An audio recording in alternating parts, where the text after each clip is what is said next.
Welcome to the deep dive. Today, we're going to try and unpack the current state of play between the U.S. and India. Yeah, it's a really important relationship, always shifting. Exactly. We've got a recent news briefing to guide us, and our goal really is just to pull out the most, significant developments. Looking past the headlines, trying to get to what's actually driving things. Okay, let's jump right in. Trade. The briefing mentions new U.S. tariffs. Yeah. 25% on some Indian steel.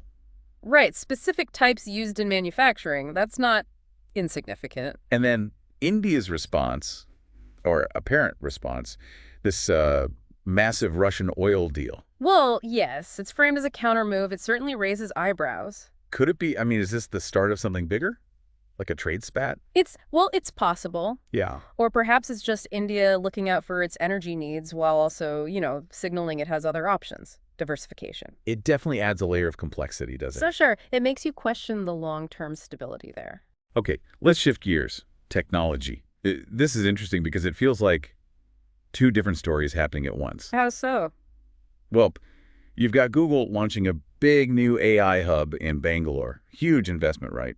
U.S. interest in Indian tech talent. Definitely. Tapping into that innovation pool, Bangalore is a major center. But then at the same time, the U.S. is tightening the rules for H-1B visas. Yes. The visas many Indian tech workers rely on. And the briefing even notes this caused some jitters in Indian IT stocks. So investment on one hand, restriction on the other. It does seem contradictory on the surface. I think it shows a kind of targeted approach, maybe. Targeted. Yeah, like the U.S. wants the high-end R&D, the AI breakthroughs happening in India, but maybe facing domestic pressure about jobs and immigration, hence the visa tightening. So a balancing act. Access the innovation, but control the flow of workers. Something like that. It's a complex push and pull. Right. Okay. Now, global security. This seems clear. Joint military drills. Pentagon and the Indian Navy. And significantly conducted near Chinese waters. The briefing is pretty explicit that this is a message aimed at Beijing. Absolutely.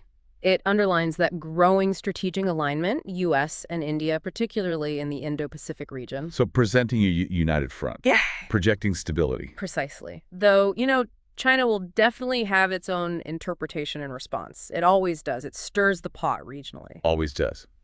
Okay, let's do a couple of quick hits. First, U.S. side. President Biden nominated Aruna Miller.